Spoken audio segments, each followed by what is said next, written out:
hey, it's Berta J, and I welcome all you troops into my kitchen today. We are going to make, you've heard of 3-bean salad? Well, we're going to make 4-bean salad because that's just my Berta J style. And these are all the ingredients that you're going to put in. It's so simple. It looks like a lot. It really isn't. So the first thing you need is a cup of green beans. Now, I got fresh, but you can get a can of green beans and make sure that you drain and rinse them. All of these are drained and rinsed. All the ingredients that are from the can are drained and rinsed, but these were fresh and you only need a cup of it. So it's about a can, okay? Dump that into your bowl.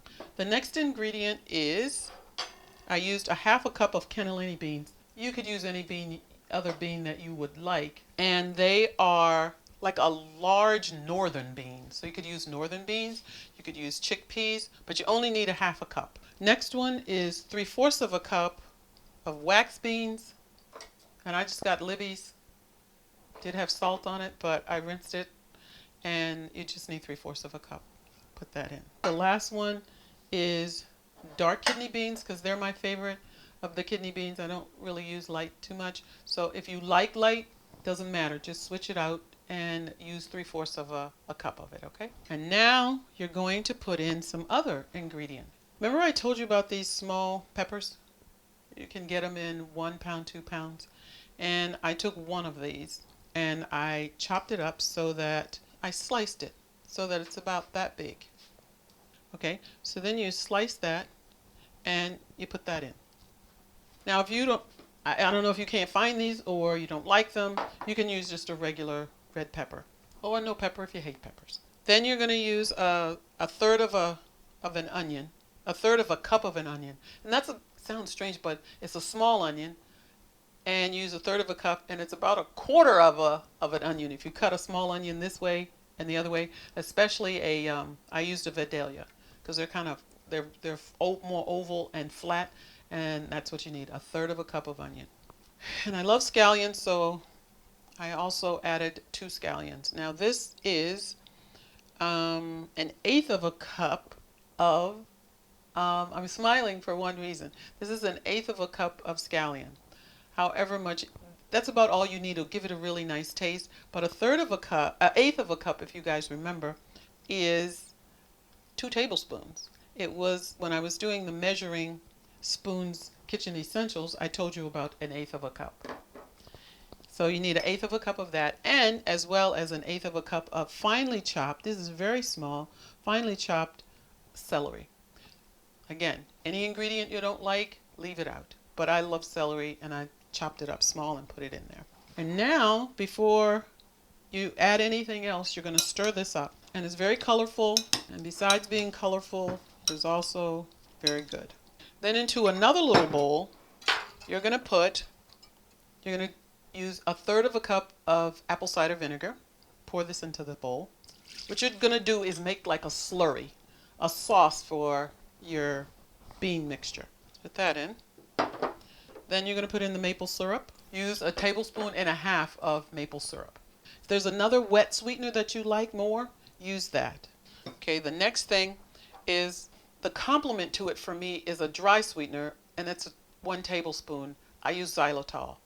Anytime you use a dry sweetener into a liquid mixture, you're going to have to stir to dissolve it. So we're going to do a lot of stirring before we're done. So that was a tablespoon of xylitol. And then you're going to add, lastly, 1/4 teaspoon of salt. And the final thing is 12 turns of your black pepper mill. It's almost an 1/8 of a teaspoon, but not quite. So now you just stir.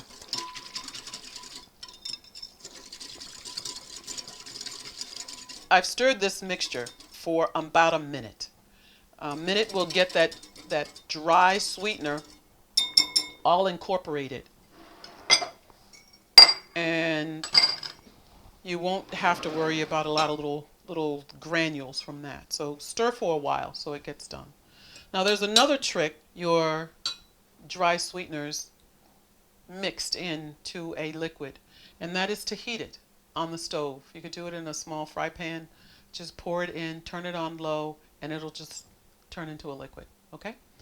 Anyway, so now back to this. You're going to take your mixture, your bean mixture that you've set aside, and you're going to pour this all over it. And then you're just going to stir it up. I guess you could say it's a vinaigrette. This is a vinaigrette. So you've got a nice vinaigrette. Maybe I'll use this as a dressing. Okay. So now you're all done. The real trick to this recipe is keeping it in your bowl, putting it in the refrigerator overnight. Or if you make it early in the morning, as long as you do between 8 to 12 hours. But I did this yesterday. So that's this one. Now, I did another one yesterday, and it looks the same. It's just been sitting in that vinaigrette for a while. So let me taste it. There is this backwash of sweetness that comes in, but it's not real sweet. It's a very gentle sweetness that's in there. That's not sweet enough for you. You know what I always say, just up the amount of sweetness until it satisfies you. But this is sweet enough for me. And there you have it. Your BERTA'S 4-bean salad. That is so delicious. And I know I'm wanting you guys to really try this. Okay, so this is the first of many sides that I'm going to be doing. We're going to be videoing for Thanksgiving and Christmas. Not the whole meal, but just sides. You'll be excited about some of the things I'm coming up with. But this is the first of many. So 4-bean salad, have your plate all set, and put some 4-bean salad on there too. Okay? So until next time, I wanted to say thank you, troopers, for watching. Don't forget to subscribe, those of you who are just looking at me and you haven't subscribed yet. And don't forget to click on that little bell because it's a notification bell. So every single time a new video is uploaded from BERTA'S Kitchen, you will get the notification. I appreciate it, and I thank you guys so much for watching. Come back in my kitchen next time, okay? Bye for now.